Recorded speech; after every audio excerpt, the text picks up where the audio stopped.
a gente vai falar sobre o texto bíblico, né, que está em João. Deixa eu colocar aqui em outro local. Deixa eu botar aqui nesse lugarzinho aqui. Tem aqui uma outra coisa que deveria estar aparecendo e não está. Deixa eu ver o que está acontecendo aqui.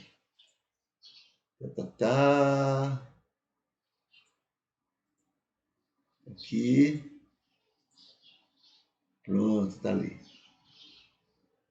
Agora está aparecendo. Muito bem. Então vamos ver. Sobre o texto bíblico. Nós estamos em João, capítulo 9.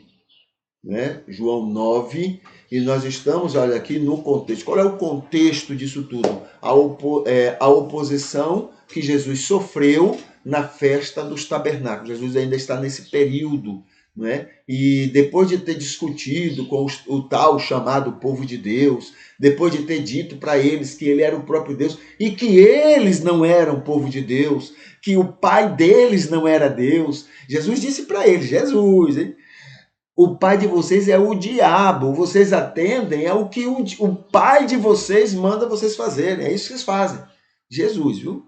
Por favor. Jesus. O que nós insistimos dizer que é o povo de Deus, Jesus disse que era o povo do cão. O povo do cão. Tá bom? Então, muito bem.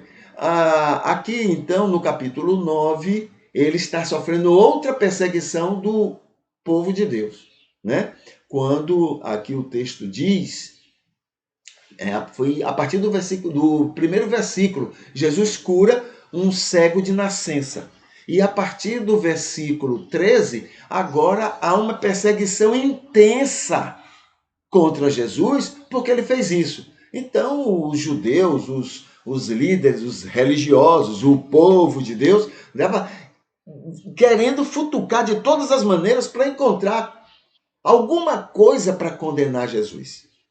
Tá bom? Então, qualquer coisa, quando você busca, quando você está com o coração mau e quer procurar maldade, você encontra.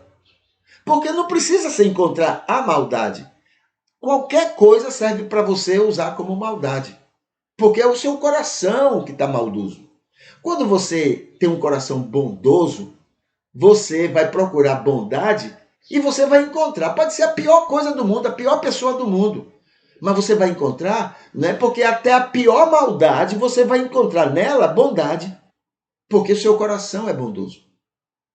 Compreende a diferença? Então, a mesma coisa, o chamado povo de Deus estava ali, né? Procurando de todas as maneiras coisas que pudessem condenar Jesus. Então, estamos nessa discussão aí, agora no versículo 31, 32 e 33. Aí, o que é que está ocorrendo agora? O cego, aquele que era ex-cego, aquele que na época de Jesus, né? Ex-cego, ele agora está argumentando, explicando. Por quê? Os judeus, teve uma hora que os judeus estavam perguntando não sei quantas vezes a ele, o que é que ele fez? Como é que ele fez? Como é que foi que ele curou? Aquela coisa nojenta de gente religiosa, com coração do cão, de coração, entendeu? A gente sabe, a gente conhece gente assim, né? Religioso, aí usa a religião para ser mal, para ser maldoso, para ser... Sabe como é, né? Então, a mesma coisa.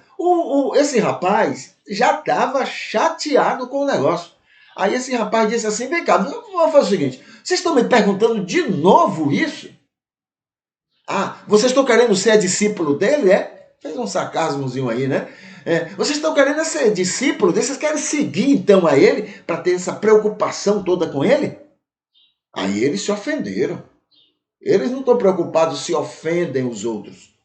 Eles estão preocupados se eles vão se ofender. Aí eles se ofenderam. Não, senhor, nos respeite. Quem quer talvez seguir ele é você. Nós seguimos Moisés. Nós somos seguidores de Moisés. Você que talvez queira seguir ele, seguir Jesus. Nós temos certeza que Deus falou, foi a Moisés, mas a ele não. E você está querendo seguir ele. Aí o ex-cego com toda, tava, como é que chama? Tava na arara, como é? Eu tô uma arara, quer dizer, estava zangado, né? Aí ele vai argumentar com os mestres, né? Com os doutores da lei, os doutrinadores, os pregadores, né? Daquele judaísmo. Aí ele vai usar esses. Veja só, não são argumentos bons, não. A gente já falou, inclusive, que o fato de fazer milagre não prova a ninguém que a pessoa é de Deus. Não prova a ninguém. Tá bom? Até citamos na última vez que lá em Mateus, Mateus? É Mateus capítulo 7, né? Jesus chega a dizer assim: muitos vão dizer, Senhor, em teu nome nós fizemos milagres. Fizemos milagres em teu nome. Então, o fato de fazer milagre não quer dizer nada. E Jesus falando, eu vou dizer para essas pessoas, nunca vos conheci. Apartai-vos de mim, vós que praticais a iniquidade. Então, o milagre em si não prova nada. Mas ele, na cabecinha teológica dele, achava que provava. Então, ele vai usar esses argumentos aqui. O ex-cego, né? Ele está agora se argumentando em relação a esses líderes religiosos nojentos, abusados, perturbados, filhos do cão, que Jesus disse, né? Filhos do cão que estavam ali procurando alguma maneira para condenar Jesus. Então está aqui, o versículo 31. E bem sabemos, né, o cego, o ex-cego dizendo, que Deus não ouve a pecadores. É um argumento dele. Claro que Deus escuta pecadores. Senão não ia escutar nós. Claro que Deus escuta. Olha, nós temos dito, lembrado o seguinte, Deus ama com amor, né? Deus ama com igualdade e equidade. Porque quando você ama com amor, quando você ama, você não deixa de fazer, de praticar a equidade. Não existe amor sem equidade. Se houver, não é amor. A equidade é o que você vai usar de maneira especial com as pessoas que mais precisam.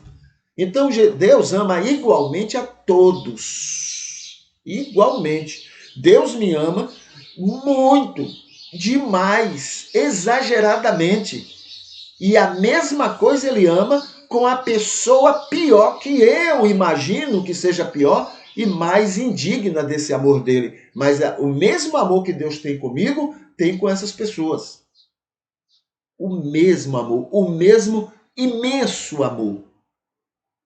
Agora, entre mim e a outra pessoa, Deus tem uma atenção maior com ela.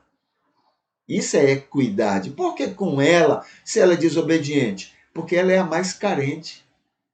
Ele me ama e ama ela. Ele tem um amor e ele tem uma equidade, né, nesse amor, porque a outra pessoa é mais carente. Entre o filho pródigo e o irmão, ele amava os dois, mas a atenção dele estava lá na estrada, esperando a volta do filho pródigo. Tem uma outra parábola, né, que eu me lembrei aqui. Qual foi a parábola, gente?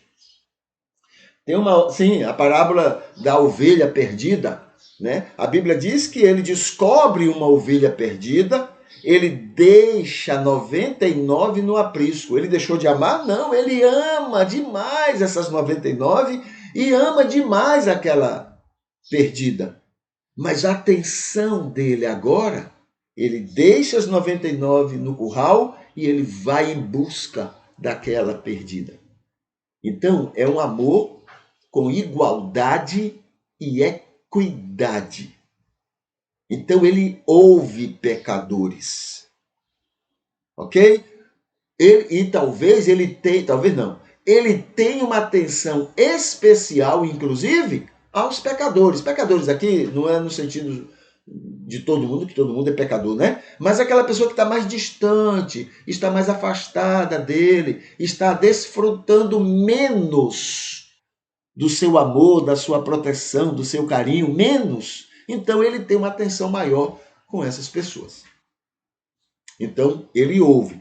Essa declaração teológica, doutrinária do cego aqui, não é verdade.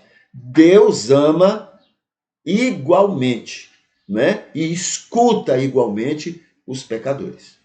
Tá bom? Mas ele diz assim, que nós sabemos, ó, a teologia então não é só dele, a teologia popular, ou até mesmo do judaísmo, que Deus não ouve a pecadores. O comentário que tem aqui diz assim, teologia prepotente. Ele escuta nós que não somos pecadores, mas ele não escuta aqueles que são pecadores. É prepotência. Quando todos nós estamos na mesma situação.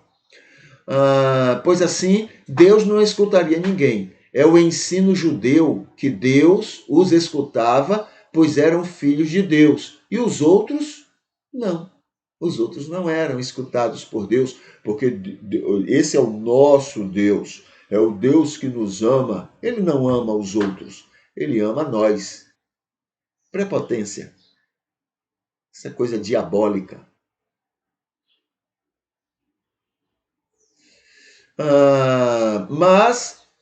Continua, né? Então o ex-cego se defendendo aqui com argumentos teológicos. Mas se alguém é temente a Deus, agora a pergunta é: quem é que é temente a Deus sem a ajuda dele? Quem é? Ninguém. Ele também falou: se alguém é temente a Deus e faz a sua vontade, ora, Senhor, quem é que faz a vontade de Deus? O pouquinho que a gente faz é mérito dele, é ele que nos leva a ser e fazer, sem nos forçar. Mas é ele, é mérito dele, não é mérito nosso, é mérito da graça dele, é mérito da ação do Espírito na vida da gente. Então, quem é que faz a vontade de Deus? Né? Aí ele diz, a estes ele escuta. Nós sabemos que só ele não escuta pecadores, ele só escuta aqueles que fazem a vontade dele e aqueles que são temente a ele. Isso é o cego falando. Aí ele continua, versículo 32. Desde o princípio dos tempos, nunca se ouviu de que alguém que tenha aberto os olhos de um que tenha nascido cego. Nós não sabemos, nunca ouvimos falar que uma pessoa curou outra da cegueira. Se este não fosse vindo de Deus, se ele não fosse temente a Deus, se ele não fizesse a vontade de Deus, se ele não veio de Deus, nada poderia fazer. Então esse foi o argumento que ele usou para dizer, olha, vocês estão dizendo que esse homem aí não tem nada a ver com Deus. Mas pelo milagre dele, eu estou crendo que ele é de Deus. Entendeu? A gente já viu. Milagre não comprova que alguém seja de Deus. Tá bom? Milagre em si não comprova. Então quem é que está fazendo milagre? É o diabo? Não, isso aí é uma questão parapsicológica, muitas vezes, ou uma questão mesmo como a gente tem dito, tem resposta. Depois a gente vai conversar sobre isso. Mas o milagre em si não prova que alguém seja de Deus. Tá bom? Essa é até uma boa pergunta, né? Para se conversar mais tarde, tá? Milagre só de Deus. Inclusive já tem, não é exatamente essa pergunta, mas já existe algum questionamento que já me foi feito a esse respeito. Então este aqui é o que a gente pode conversar hoje sobre o versículo 31, 32 e 33 do capítulo 9 de João.